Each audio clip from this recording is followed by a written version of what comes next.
제가 충북 제천에서 전도사로 사역을 하고 있을 때였습니다. 주일 저녁 예배를 마치고 제천역에서 기차를 타고 청량리역으로 가고 있었습니다. 그때가 가을이어서요, 참 그 승객 중에요 등산객이 많았습니다. 저는 이제 한 주간의 사역을 다 끝내서 너무나도 피곤해서 꾸벅꾸벅 졸고 가고 있었는데요, 제 뒤에 앉으신 아저씨 한 분이 술에 거나하게 취해서 이렇게 말씀하시는 거예요. 돈 없으면 집에 가서 빈대떡이나 부쳐 먹지. 술에 취해서 이렇게 말씀하시는 겁니다. 그러면 같은 일행들끼리 막 킥킥거리고 웃고 막 얘기하다가 또 그 아저씨가 돈 없으면 집에 가서 빈대떡이나 부쳐 먹지, 또 이렇게 말씀하시는 거예요. 자, 그러다가 그분들이 막 자기들끼리 낄낄거리고 웃다가 잠이 들었습니다. 네, 저는 반대로 잠이 확 깨버렸습니다. 정신이 말짱해졌어요. 그때부터요, 돈 없으면 집에 가서 빈대떡이나 부쳐 먹지, 이 말 내가 어디서 들어봤는데, 분명히 내가 어디서 들어봤는데 어디였더라 막 기억을 더듬기 시작했습니다.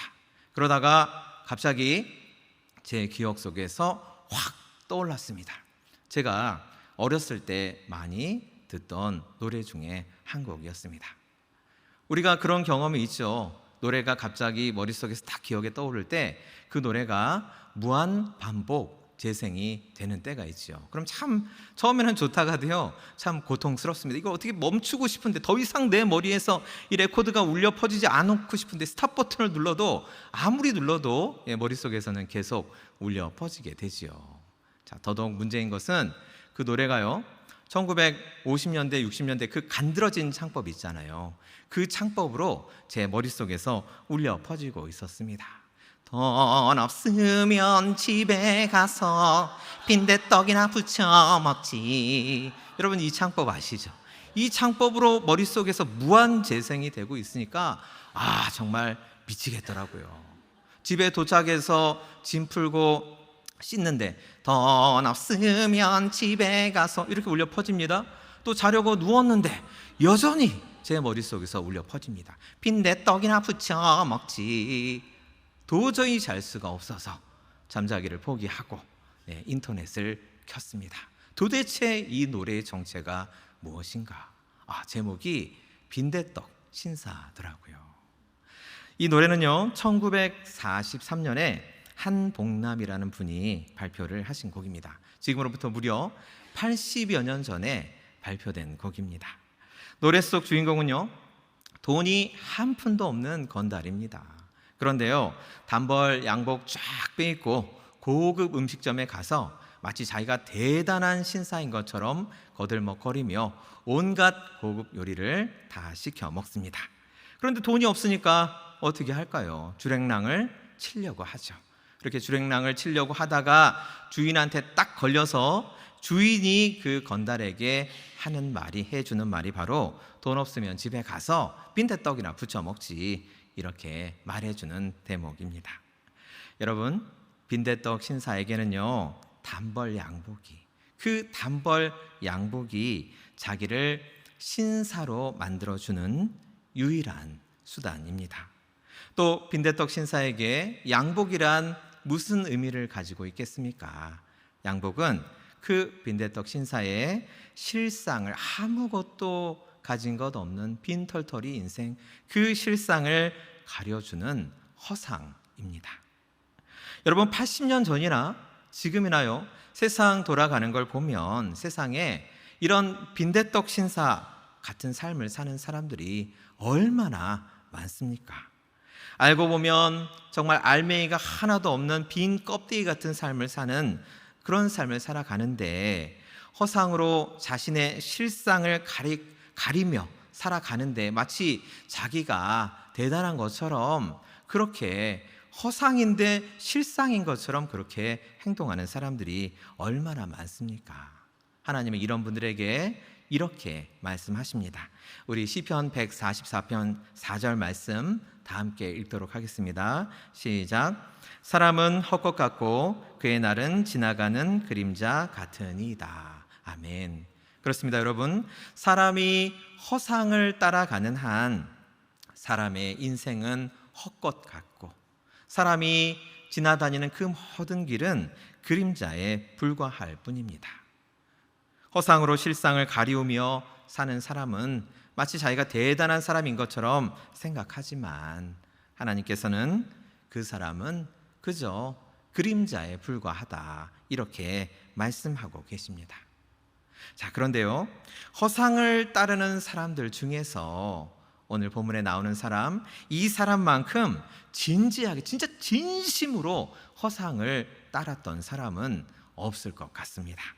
이분은요, 자기가 따라가는 허상이 정말 옳다고 생각했습니다. 그래서 진짜 소신을 가지고 신념을 가지고 허상을 따라갔던 분입니다.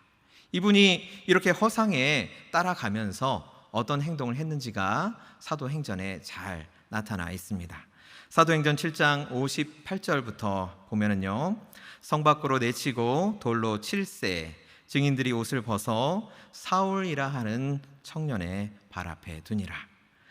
자, 그 다음에요, 사도행전 8장 1절부터 보겠습니다. 사울은 그가 죽임 당함을 마땅히 여기더라. 3절 말씀입니다. 사울이 교회를 잔멸할세 각 집에 들어가 남녀를 끌어다가 옥에 넘기니라. 여러분 생각해 보면 사울은 도대체 왜 그렇게 교회를 박해하고 크리스천들을 핍박을 했겠습니까? 나중에 하나님의 은혜로 사울이 바울이 된 후에 이 바울이 갈라디아 교회에 편지를 보냅니다. 그 갈라디아 교회에 보낸 편지에 그 이유를 설명을 합니다. 자, 갈라디아서 1장 14절 말씀인데요, 내가 내 동족 중 여러 영갑자보다 유대교를 지나치게 믿어 내 조상의 전통에 대하여 더욱 열심히 있었으나. 바울이 살던 당시에 바리새인들에게 신조가 있었습니다. 그 신조가 뭐냐면, 바리새인들은요, 한 손에는 율법을, 그리고 한 손에는 수공업을, 이것이 바로 바리새인들의 신조였습니다. 바리새인은 그 당시에 율법 해석에 아주 압도적인 영향력을 행사를 하면서 자기들 마음대로, 자기들의 잣대로 의로움의 기준을 정하고, 그 기준에 부합하지 않는 사람, 그 틀에 딱 맞춰지지 않는 사람들은 어떻게 정죄할까요? 무조건 죄인으로 정죄를 했죠.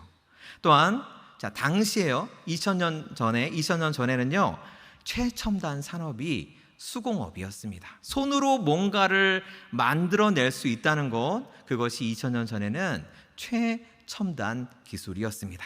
바리새인들은 이 수공업을 독점하면서 경제적인 이득을 얻던 집단이었습니다. 바리새인 중에 바리새인이라고 하던 바울, 이 바울도 똑같은 생각이었겠죠. 한 손에는 율법, 한 손에는 수공업. 자, 그런데요, 이런 바울의 생각에 정면으로 도전하는 사람들이 나타납니다. 이제 율법의 시대는 끝났고 은혜의 시대가 도래했다, 이렇게 주장하는 사람들입니다. 여러분, 누구일까요? 바로 크리스천들이죠. 복음을 전하는 크리스천들이 이제는 은혜의 시대입니다, 이렇게 복음을 전하고 다녔습니다. 율법을 칼같이 지켜서 의를 이루어야 한다고 아주 철석같이 믿고 있던 바울에게는요, 도저히 용납할 수 없는 존재가 바로 크리스천들이었습니다. 그래서 바울은 그토록 초대교회 성도님들을 박해하고 핍박했던 것입니다.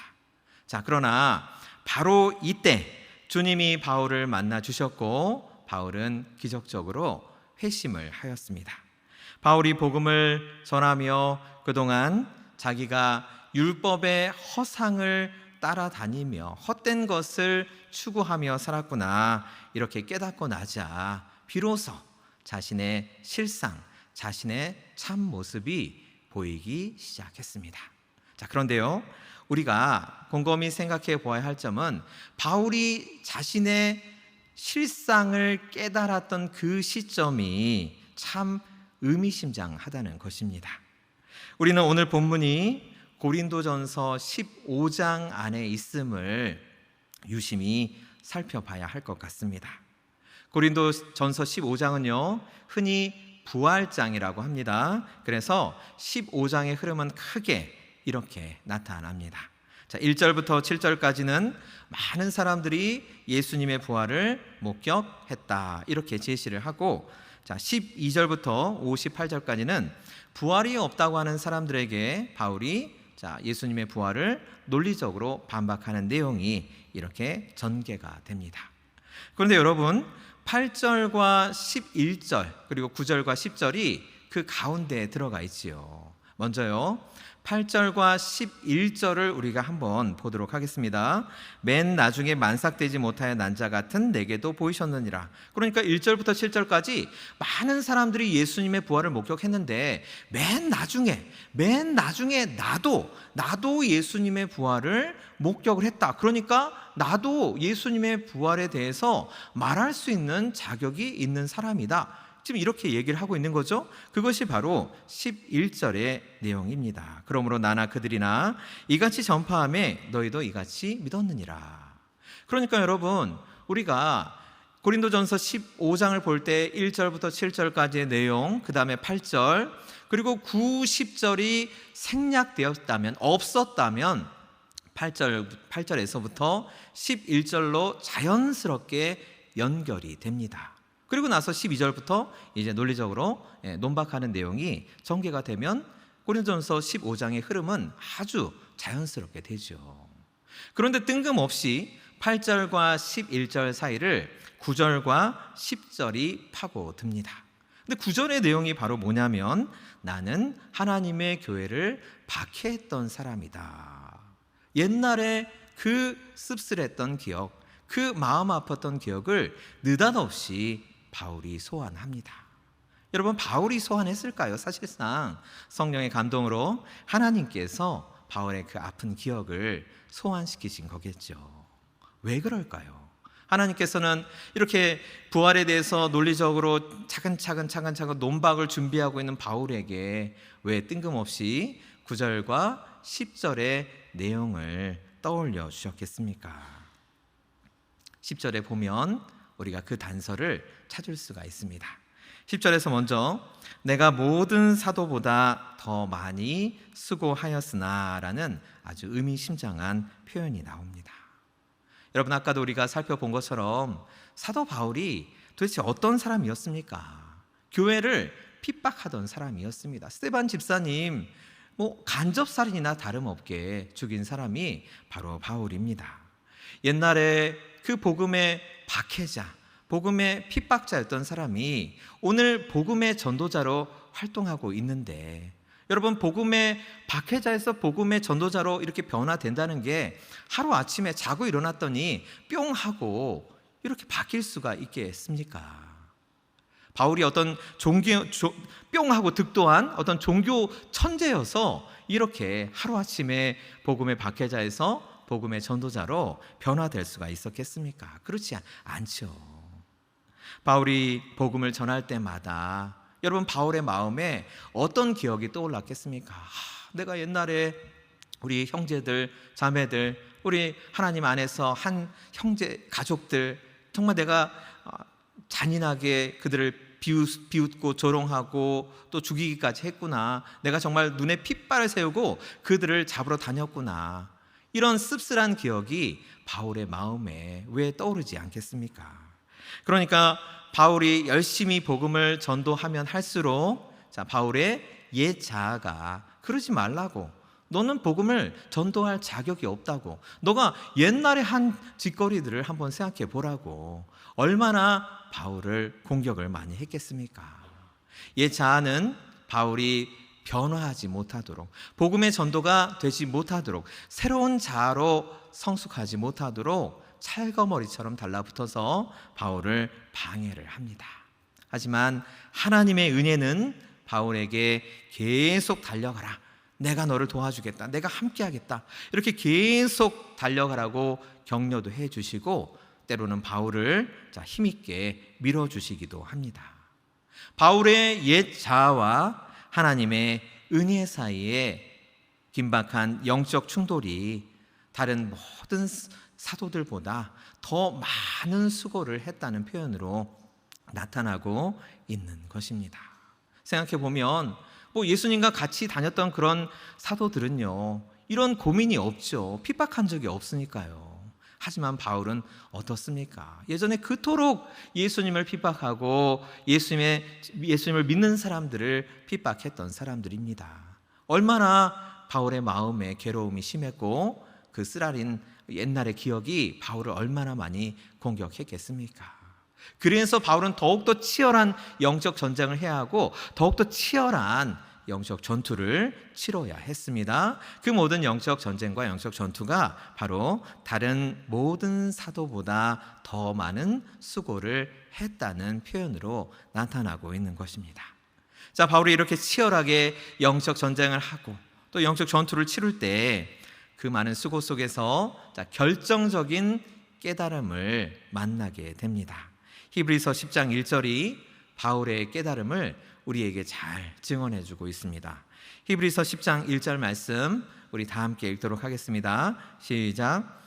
율법은 장차 올 좋은 일의 그림자일 뿐이요 참 형상이 아니므로 해마다 늘 드리는 같은 제사로는 나오는 자들을 언제나 온전하게 할 수 없느니라. 아멘. 율법은 장차 올 좋은 일의 그림자라고 말씀하십니다. 다른 의미로는 율법은 예수님의 그림자일 뿐이다 라고 우리에게 말씀하고 있습니다.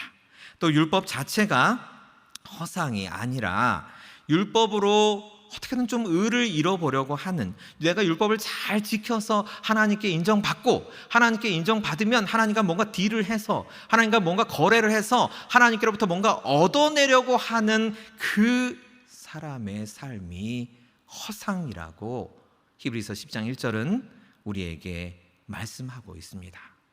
더 나아가서 우리가 생각해 보면 예수님이 아닌 그 무언가로 의를 이루어 보려는 그러한 인생이 바로 허상이라고 우리에게 말씀하십니다. 바울이 말한 나의 나됨이란 도대체 무슨 의미이겠습니까? 허상에서 벗어나서 자신의 실상, 하나님께서 내게 바라시는 나의 참모습, 하나님께서 강재강 목사 너는 이렇게 살았으면 좋겠구나라고 바라시는 그 하나님께서 내게 바라시는 참모습, 그 모습을 찾았다는 의미가 바로 나의 나 되어감입니다. 여러분, 제가 설교를 준비하면서요, 바울 서신들에 바울이 자기를 어떻게 표현하는지를 제가 쭉 찾아봤습니다. 제가 쭉 찾아보고 나열을 해보니까요, 상당히 의미심장하더라고요. 자, 화면을 보시겠습니다. 자, 처음에 바울은요, 자신을 어떻게 표현하냐면 지극히 큰 사도들보다 조금도 부족하지 않는 사람이라고 표현합니다. 그러니까 무슨 의미일까요? 내 가문이나 내 학문이나 나 괜찮은 사람이야. 나 부족하지 않아. 내 가문도 참 좋은 가문이고 내 학문도 당신들보다 깊으면 깊었지 절대로 얕지 않아. 나도 부활하신 예수님 만났거든. 나도 하나님께 선택받은 사람이거든. 이렇게요. 다른 사도들보다 자기가 조금도 부족하지 않다고 표현을 합니다. 하지만 하나님의 은혜가 깊어질수록 사역을 통해서 여러 사람들을 만나며 그 사람들 속에 있는, 그 사람들 안에 있는 예수님의 모습을 발견하면서 바울은 점점 어떻게 자기를 표현하는 표현이 바뀌게 됩니까? 자, 만삭되지 못하여 난 사람, 또 사도 중에 가장 작은 사람, 여기서 더 겸손해집니다. 모든 성도 중에 지극히 작은 사람이 나 바울입니다. 여기서 그치지 않습니다. 어떻게까지 말합니까? 나는 죄인인데요, 정말 죄인들 중에 괴수, 정말 죄인들 중에 최고 악질 중에 악질이 바로 하나님, 저 바울이었습니다. 그런데 하나님께서 저에게 이토록 은혜를 베풀어 주셔서 저를 이토록 사용하여 주시니 참으로 감사합니다. 여러분, 바울이 자신의 참 모습을 파악해서 이렇게 고백을 합니다. 바울이 파악한 자신의 참 모습 무엇입니까? 죄인 중에 괴수였습니다. 바울은 젊었을 때 빈대떡 신사처럼 율법의 양복을 입고 자기가 마치 율법의 신사, 율법의 화신, 정의의 사도인 것처럼 착각하며 살아왔습니다. 하지만 바울이요, 예수님이 하나님의 아들이심을 깨닫고 나니까 허상에 가리워졌던 자신의 실상이 적나라하게 드러나 보였습니다. 바울은 자신의 허상과 실상을 깨닫고 나니까요, 이렇게 고백할 수밖에 없었습니다. 우리 빌립보서 3장 8절 말씀, 동시에 우리의 고백이기도 합니다. 우리 다 함께 하나님의 말씀을 읽겠습니다. 시작. 또한 모든 것을 해로 여김은 내 주 그리스도 예수를 아는 지식이 가장 고상하기 때문이라. 내가 그를 위하여 모든 것을 잃어버리고 배설물로 여김은 그리스도를 얻고. 아멘. 바울은 자기의 허상을 깨닫고 자기가 가진 모든 허상을 배설물로 여겼습니다. 여러분, 고난이 깊으면 또한 무엇이 깊죠? 은혜가 깊지요. 바울은 허상에 깊이 빠져 들어간 만큼 자신의 실상을 깊이 바라볼 수 있는 은혜를 누리게 되었습니다. 여러분, 허상이 벗겨지고 실상이 드러난 자리, 바로 그 자리에서 나의 나 되어감이 이루어지는 것입니다. 생각해 보면 왜 이토록 세상이 힘들까요? 어떻게 보면 우리가 참 쉽게 인생 즐겁게 살아갈 수 있는데 도대체 왜 이렇게 우리가 세상 힘들게 살아가겠습니까? 허상 속에 실상을 감추고 허상만 따라가면서 살아가다 보니까 내 참모습으로 내 인생을 살아가야 되는데 전혀 다른 모습으로 내 인생 살아가니까 인생이 이렇게 꼬이고 힘들게 되는 것입니다. 나의 나됨이 없기 때문에, 나의 나 되지를 못하기 때문에 인생이 이렇게 힘들어지는 것입니다. 여러분, 우리가 언제까지 허상만 따라다니며 허상만 따라다니다가 허상이 사라지면 탄식하고 집에 가서 빈대떡이나 부쳐 먹는 그런 인생을 우리가 도대체 얼마나 반복을 해야 되겠습니까? 우리 크리스천들은 어떤 사람들입니까? 실상을 따라가는 사람입니다. 우리의 실상은 누구십니까? 예수 그리스도시죠. 우리는 예수 그리스도를 따라가며 하나님의 말씀을 먹고 사는 사람들입니다. 이 시간에 저와 여러분에게 질문 드리고 싶습니다. 우리가 입고 있는 허상의 양복, 그 양복은 도대체 무엇이겠습니까? 우리는 어떤 허상의 양복을 입고 있겠습니까? 욕심일까요? 자기 방어의 마음일까요? 이기심일까요? 이기심의 양복을 오늘도 입고 우리가 오늘 하루 살아왔습니까? 주님의 이름으로 간곡히 부탁드립니다. 이제 허상의 양복을 과감히 벗으시기 바랍니다. 그런데 또 문제가 있습니다. 우리가 허상의 양복을 과감히 벗으려고 할 때, 자, 누가 찰거머리처럼 달라붙지요? 허상의 양복을 못 벗도록 누가 방해를 합니까? 옛 자아가 방해를 합니다. 막아섭니다. 우리가 허상을 버리지 못하도록요, 찰거머리 같이 달라붙습니다. 집요하게 막아섭니다. 하지만 하나님께서 우리에게 주시는 말씀의 약속이 있습니다. 우리 그 말씀의 약속 다 함께 읽겠습니다. 고린도후서 4장 16절 말씀입니다. 다 함께 읽겠습니다. 시작.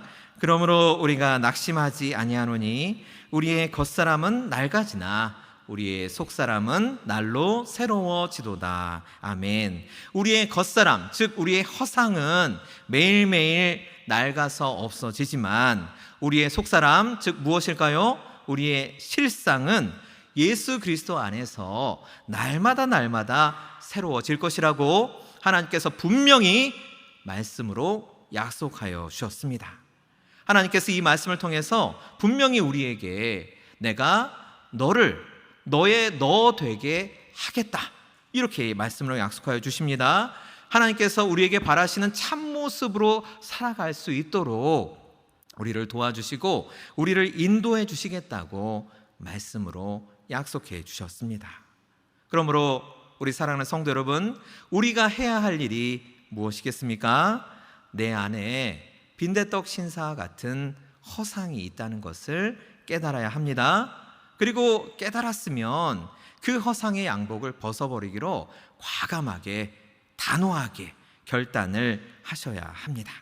그리고 하나님의 은혜로 내 겉사람의 모습이, 내 허상이 차츰차츰 사라질 때마다 하나님께 감사의 고백을 드리시기 바랍니다. 하나님, 나의 나된 것은 다 하나님의 은혜입니다 라고 이렇게 감사를 드리시기 바랍니다.